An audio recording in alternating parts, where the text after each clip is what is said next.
નમસ્કાર મિત્રો, તાપી જિલ્લાની એકમાત્ર number 1 news channel Samaykranti news બુલેટિનમાં વિગતવાર સમાચાર નિહાળો.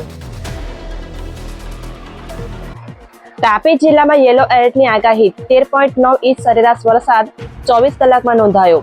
તાપી જિલ્લામાં હવામાન વિભાગ દ્વારા યેલો એલર્ટની આગાહી કરવામાં આવી હતી, જેને પગલે મેઘરાજાએ ધમાકેદાર પધરામણી કરી છે, જેમાં જિલ્લામાં 13.9 ઇંચ જેટલો સરેરાશ વરસાદ નોંધાયો છે. ત્યારે તાલુકા પ્રમાણે જોઈએ તો 24 કલાકમાં સોંગરમાં 29 mm, નિઝર 9, ઉચ્છલ 12 અને વ્યારામાં 77 અને વાલોડમાં 86, કુકરમુંડામાં 24 તેમજ ડોલવણમાં 117 mm વરસાદ નોંધાયો હતો. વ્યારા તાલુકાના માલોઠા ગામની સીમમાં ટ્રક ચાલકને અકસ્માત નડ્યો. તાપી જિલ્લાના વ્યારા તાલુકાના માલોઠા ગામની સીમમાં ટ્રક ચાલકને અકસ્માત નડ્યો હતો, જેમાં ટ્રક ચાલકે સ્ટેરિંગ પરનો કાબુ ગુમાવતા ટ્રક રોડની સાઈડમાં ઉતરી ગઈ હતી. બનાવમાં ચાલકને સામાન્ય ઈજા પહોંચી હતી. બાદમાં ક્રેનની મદદથી ટ્રકને બહાર કાઢવામાં આવી હતી, જે માહિતી સોમવારના રોજ 4 કલાકની આસપાસ મળી હતી. વાલોડ તાલુકાના પેલાડ બુહારી ગામે પૂર્ણા નદી પર આવેલ કોઝવે ધોવાઈ જતા સ્થાનિકોની સમસ્યા વધી. તાપી જિલ્લાના વાલોડ તાલુકાના પેલાડ બુહારી ગામેથી સોમવારના રોજ 2 કલાકની આસપાસ મળતી માહિતી મુજબ ઉપરવાસમાં પડેલા વરસાદ વચ્ચે પૂર્ણા નદીમાં પાણી આવતા કોઝવે ડૂબી ગયો હતો, જે પાણી ઉતરી જતા કોઝવે ધોવાઈ ગયો હોવાનું બહાર આવ્યું છે. કોઝવે ધોવાઈ જતા સ્થાનિકોની સમસ્યામાં વધારો થતા રિપેરિંગ કરવામાં આવે એવી માંગ કરવામાં આવી છે. ડોલવણ તાલુકાના બરડીપાડા ગામેથી સગીરાનું વાલીપણામાંથી અજાણ્યા દ્વારા અપહરણ કરાતા ફરિયાદ નોંધાઈ. ડોલવણ પોલીસ મથક ખાતેથી સોમવારના રોજ 1 કલાકે મળતી માહિતી મુજબ બરડીપાડા ગામે રહેતા ફરિયાદી સાવિત્રીબેનની સગીર વયની દીકરીનું કોઈક અજાણ ઇસમ દ્વારા અપહરણ કરવામાં આવતા ફરિયાદ દાખલ કરવામાં આવી છે.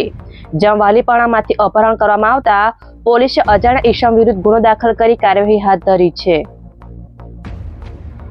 જિલ્લામાં વરસાદ વચ્ચે પીઠાદરા અને ધામોદલા ગામના 2 માર્ગ બંધ થતા લોકોની સમસ્યા વધી.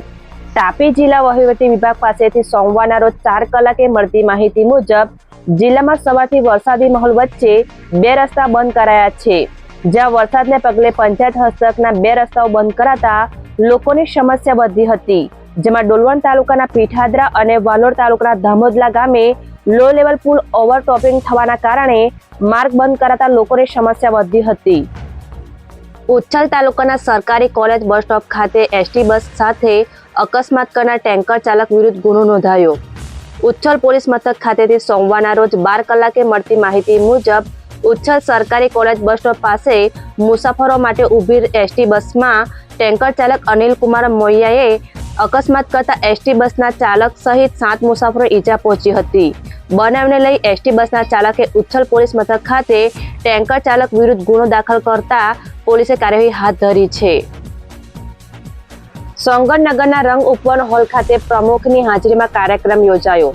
તાપી જિલ્લાના સોંગરનગરમાં આવેલ રંગ ઉપવન હોલ ખાતે સોમવારના રોજ 12 કલાકની આસપાસ કાર્યક્રમ યોજાયો હતો, જેમાં સંગઠન પ્રમુખ તેમજ નગરપાલિકાના પ્રમુખ સહિતના હોદ્દેદારો હાજર રહ્યા હતા.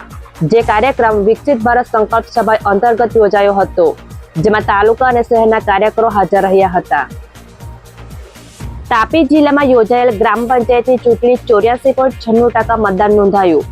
તાપી જિલ્લામાં આવતી 37 જેટલી ગ્રામ પંચાયતની સામાન્ય ચૂંટણી યોજાઈ હતી, જે દરમિયાન થયેલા મતદાનના આંકડા સોમવારના રોજ સવારે 10 કલાકની આસપાસ સામે આવ્યા હતા, જ્યાં મતદારો દ્વારા રસ દાખવી મતદાન કરવામાં આવ્યું હતું, જેમાં 84.96% જેટલું મતદાન થયું હોવાની સત્તાવાર માહિતી પ્રાપ્ત થઈ હતી, જેની મતગણતરી આગામી 25 તારીખે યોજાશે. સોંગર તાલુકાના કીકાકોઈ ગામેથી અજાણ્યા ચોર ઈસમ દ્વારા 95,000ના સોનાના દાગીનાની ચોરી કરતા ફરિયાદ. તાપી જિલ્લાના સોંગર પોલીસ મથક ખાતેથી સોમવારના રોજ 5 કલાકે મળતી માહિતી મુજબ કીકાકોઈ ગામના વીરજી ગામે નામના ફરિયાદીના ભાઈના બંધ ઘરને તસ્કરોએ નિશાન બનાવ્યું હતું, જેમાં અજાણ્યા તસ્કરો દ્વારા ઘરમાં પ્રવેશ કરી લોખંડના કબાટમાંથી 95,000ના સોનાના દાગીનાની ચોરી કરાતા પોલીસે ગુનો દાખલ કરી કાર્યવાહી હાથ ધરી છે. ઉચ્છલ તાલુકાના સાકરદા ગામે ધારાસભ્યની હાજરીમાં કાર્યક્રમ યોજાયો. તાપી જિલ્લાના ઉચ્છલ તાલુકાના સાકરદા ગામે સોમવારના રોજ 11 કલાકની આસપાસ ધારાસભ્ય ડોક્ટર જયરામ ગામિતની હાજરીમાં કાર્યક્રમ યોજાયો હતો, જ્યાં પ્રખર રાષ્ટ્રીયવાદી ભારતીય જનસંઘના સ્થાપક ડોક્ટર શ્યામાપ્રસાદ મુખર્જીના બલિદાન દિવસ અંતર્ગત પુષ્પાંજલિ અર્પણ કરી નમન કરવાનો કાર્યક્રમ યોજાયો હતો, જેમાં લોકો જોડાયા હતા. સમય ક્રાંતિ ન્યૂઝ ચેનલમાં તાપીના સમાચાર મેળવવા માટે ચેનલને યુટ્યુબમાં જઈ સબસ્ક્રાઇબ અવશ્ય કરશો અને લિંક તમારા મિત્રોમાં શેર કરશો. આવતીકાલે ફરી મળીશું નવા સમાચાર અને અપડેટ સાથે. આભાર.